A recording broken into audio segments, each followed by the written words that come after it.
구약성경 사무엘상 6장 13절에서 21절까지 우리 한 목소리로 함께 봉독하겠습니다. 베세메스 사람들이 골짜기에서 밀을 베다가 눈을 들어 괴를 보고 그것을 본 것을 기뻐하더니 수레가 베세메스 사람 여호수아의 밭 큰 돌이 있는 곳에 이르러 선지라 무리가 수레의 나무를 패고 그 암소들을 번제물로 여호와께 드리고 레위인은 여호와의 궤와 그 궤와 함께 있는 금 보물 담긴 상자를 내려다가 큰 돌 위에 두매 그날에 베스메스 사람들이 여호와께 번제와 다른 제사를 드리니라. 블레셋 다섯 방백이 이것을 보고 그날에 에그론으로 돌아갔더라. 블레셋 사람이 여호와께 속건 제물로 드린 금 독종은 이러하니 아스돗을 위하여 하나요, 가사를 위하여 하나요, 악스글론을 위하여 하나요, 가드를 위하여 하나요, 에그론을 위하여 하나이며 드린 바 금 쥐들은 견고한 성읍에서부터 시골의 마을에까지 그리고 사람들이 여호와의 궤를 놓은 큰 돌에 이르기까지 다섯 방백들에게 속한 블레셋 사람들의 모든 성읍의 수대로였더라. 그 돌은 베세메스 사람 여호수아의 밭에 오늘까지 있더라. 베스메스 사람들이 여호와의 궤를 들여다본 까닭에 그들을 치사 5만 70명을 죽이신지라. 여호와께서 백성을 쳐서 크게 사륙하셨으므로 백성이 슬퍼 울었더라. 베스메스 사람들이 이르되 이 거룩하신 하나님 여호와 앞에 누가 능히 서리요. 그를 우리에게서 누구에게로 올라가시게 할까 하고 전령들을 기랏 여아림 주민에게 보내어 이르되 블레셋 사람들이 여호와의 궤를 도로 가져왔으니 너희는 내려와서 그것을 너희에게로 옮겨가라. 아멘. 할렐루야. 하나님의 은혜가 오늘 새벽에 하루의 첫 시간을 주 앞에 드리는 우리 믿음의 가족들에게 함께 하시기를 예수님의 이름으로 축원합니다. 오늘은 이 언약궤가 이 블레셋에서 이스라엘로 돌아온 그런 내용을 담고 있습니다. 언약궤를 감당하지 못하였던 이 블레셋이 이 언약궤를 어쩔 수 없이 이스라엘로 다시 보냅니다. 이 베스메스 사람들이 밀을 추수하다가 이 언약궤가 들어오는 것을 보고 매우 기뻐하였죠. 여호수아의 밭 큰 돌이 있는 곳에 이 언약궤를 실은 수레가 멈춥니다. 무리가 이 수레의 나무를 패고 그 암소들을 번제물로 여호와께 또 드리죠. 그 수레 새로 만들었던 수레를 또 그 암소들을 끌고 온 암소들을 번제물로 여호와께 드립니다. 언약궤를 실어온 수레나무 그리고 암소로 번제물을 드렸는데 어떻게 보면은 참 잘하고 있는 것 같아 보이긴 합니다만은 근데 가만히 생각해 보면은 근데 이 번제물은 본래 흠없는 숫소로 드립니다. 그들이 레위인이고 하나님께 제사하고 있지만은 이 뭔가 제대로 되지 않은 그런 모습을 보이고 있는 것이죠. 15절에 보면은 레위인은 여호와의 궤와 그 궤와 함께 있는 금 보물 담긴 상자를 내려다가 큰 돌 위에 두매 그날에 베스메스 사람들이 여호와께 번제와 다른 제사를 드리니라 이렇게 되어 있습니다. 이 금 보물 상자 안에는 금 쥐가 있습니다. 블레셋 성읍들을 위하여 그들이 제물로 바친 것이죠. 근데 그것을 뭐가 좋다고 이 언약궤와 함께 나란히 돌 위에 얹어 놓습니다. 금이라서 귀한 것이어서 그랬는지 아마 그렇게 생각을 한 것 같습니다. 근데 그것은 결코 언약궤 옆에 두어서 함께 뭔가를 할 수 있는 그런 종류의 물건이 아니죠. 그들은 하나님 앞에 제사하고 있지만은 많이 부족한 면을 보이고 있습니다. 때로는 우리가 모르는 것을 죄가 아닌 것처럼 이야기할 때가 있습니다. 그러나 믿음에 있어서 모른다는 것은 죄입니다. 무지하면은 진리의 길을 걸어갈 수 없기 때문인 것이죠. 진리를 모르면 진리의 길을 갈 수 없는 겁니다. 하나님께서 분명히 성경을 통해서 이 번제를 드릴 때 드려야 하는 소에 대해서 말씀을 하셨고 또 지성소 안에 언약궤와 함께 둘 수 있는 것이 무엇인지도 이미 벌써 말씀을 하셨습니다.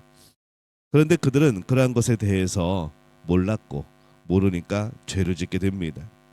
모르니까 그들이 보기에 이 금처럼 좋은 것이면은 언약궤 옆에다가 같이 놓고 동등하게 그렇게 생각을 하게 되는 것이죠. 우리에게 하나님께서 말씀을 주신 이유는 그것을 알아야 된다는 의미입니다. 말씀을 주셨네 그러고 끝나는 것이 아니라 그 말씀을 주셨으면은 말씀을 주신 이유가 있는 겁니다. 그래서 말씀을 주실 때에 우리가 그것을 알아야 하는 것이죠. 말씀을 알고 말씀대로 살아야 하는 겁니다. 이 말씀에 대한 깊은 무지 속에서 깨어나야 합니다. 말씀을 주신 이유는 우리가 그것을 알아야 하기 때문에 주신 겁니다. 이 베세메스 사람들이 여호와의 궤를 들여다본 까닭에 하나님께서 이스라엘 백성을 치십니다. 여기서 이 들여다봤다라는 이 단어는 이 뚜껑을 열고 그 안을 들여다본 것을 의미할 수도 있고 그냥 본 것을 의미할 수도 있는 것이죠. 아마 생각하건대 아무리 몰라도 아마 이 뚜껑을 열고 들여다보지는 않았을 것 같아 보입니다. 아마 두려워서 그러지 못했을 겁니다. 그래도 그들이 레위인이고 이스라엘 백성인데 어떻게 언약의 뚜껑을 열어보는 이제 그런 일을 하겠습니까? 만약 그렇게 하였다면은 그들은 완전히 치명적인 잘못을 한 것이죠. 그런데 그들이 그냥 언약궤를 바라본 것도 사실은 문제입니다. 이 언약궤는 지성소 안에 있어야 하는 거룩한 겁니다. 대제사장만 1년에 한 번 볼 수 있는 것이죠. 그러나 지금 블레셋에 빼앗겨서 치욕의 7개월 이후에 이제 돌아왔습니다.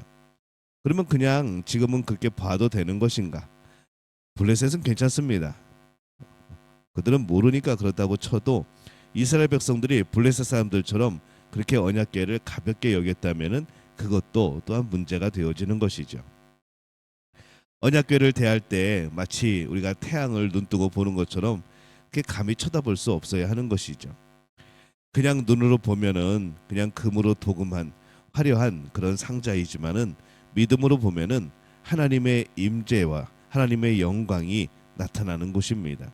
그래서 사실은 고개를 제대로 들어 볼 수 없는 것이기도 합니다. 이 언약궤를 본 블레셋 사람들은 멀쩡합니다. 그것은 본 이스라엘 백성들은 블레셋 사람들은 괜찮았지만은 이스라엘 백성들은 다른 겁니다. 하나님의 자녀들, 하나님의 자녀에게 가르쳐 주신 것들, 이것 때문에 이스라엘 백성들은 더 철저하게 섬겨야 하는 것이죠. 때로는 좀 너무한다는 생각처럼 생각이 들 때도 있습니다. 조금 더 안다면은 하지만은 그에 합당한 책임이 있는 것이죠.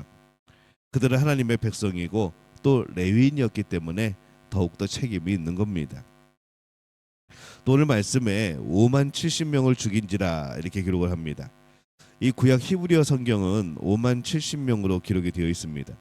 근데 이 헬라어로 번역한 이 70인역에서는 70명으로 그렇게 해석을 합니다. 5만 70명이기에는 너무 많고 또 70명이기에는 너무 적은 것 같은 느낌이 들죠. 아마 제 생각으로는 한 70명이 맞지 않을까라는 생각도 해봅니다. 이 베세메스에서 언약궤가 돌아왔다 하여서 모든 사람이 모인 것이 아니고 두려움으로 모이지 않은 사람들도 있었던 것이죠. 어쩌면 그것을 보았어도 가볍게 그냥 경솔한 마음으로 본 사람만 죽임을 당한 것일 수도 있습니다. 그래서 아마 70명이 아닐까라는 생각이 듭니다.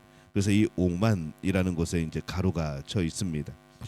21절에 보면은 전령들을 기랏 여아림 주민에게 보내어 이르되 블레셋 사람들이 여호와의 궤를 도로 가져왔으니 너희는 내려와서 그것을 너희에게로 옮겨가라.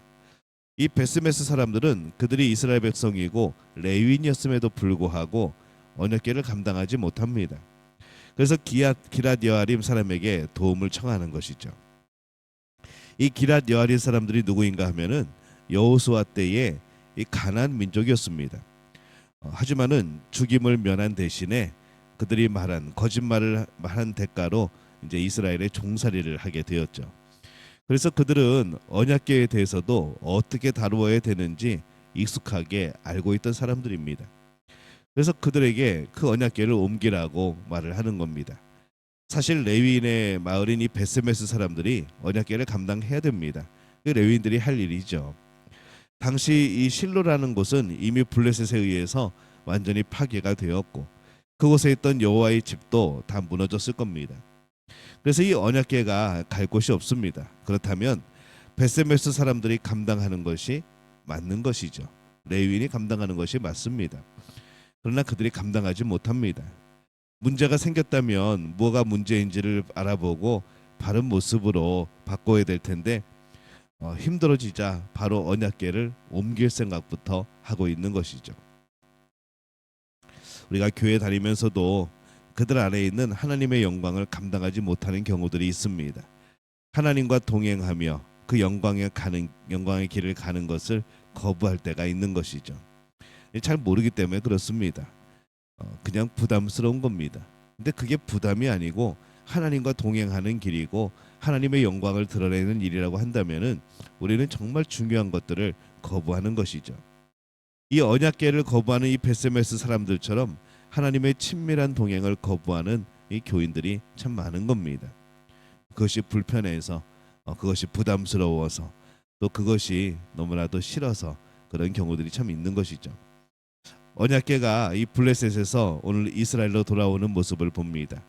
근데 여전히 이 베세메스에서 언약궤가 그 영광에 합당하게 다루어지고 관리되어지지 않는 것을 보게 되옵니다. 이 결국 베세메스 사람들은 그 언약궤 때문에 또 사람들이 죽임을 당하였던 것이죠. 저는 우리가 이 믿음을 감당하는 사람이 되었으면 좋겠습니다. 하나님의 영광을 감당할 수 있는 사람이 되어야 되지 않을까 싶습니다. 감당이 안 되면 내가 바뀌어야 되는 겁니다. 내가 바뀌어서 굳건한 믿음을 소유해낸 것이고 또 믿음의 길을 감당할 수 있는 사람이 되어서 하나님의 영광을 또 감당할 수 있는 그런 사람이 되어야 하는 것이고 우리가 예수님을 믿는다는 것이 교회를 다닌다는 사실이 이 하나님의 임재가 우리와 함께 있다는 사실이 우리에게 기쁨이 되어져야 되는 겁니다. 그것이 심판이라는 참사로 이어지는 것이 아니라 그것 때문에 그것을 제대로 감당하지 못하여서 심판받는 그런 우리가 아니라 오히려 우리가 예수님을 믿고 하나님과 동행함이 오히려 우리에게 보호와 복으로 이어지는 그런 믿음의 사람이 되어야 하는 것이죠. 오늘 우리는 어떤 모습으로 살아갑니까? 오늘 우리에게 주신 믿음을 우리는 잘 감당하고 있습니까? 하나님의 영광을 위해서 하는 일들에 대해 우리는 또 잘 감당하고 있습니까? 하나님의 임재가 우리가 예수님을 믿는다는 우리가 구원을 받은 그것이 우리에게 복이 되어지기를 바랍니다. 감당하지 못하면 심판이 되어지는 것이죠. 오늘 믿음의 가족들이 우리가 깨어있고 늘 하나님 안에서 그 말씀을 늘 기억하고 지킴으로 오늘 하나님 안에서 우리의 삶의 모든 것들이 보호와 복이 되어지는 그런 복된 삶이 되어지시기를 예수님의 이름으로 축원합니다.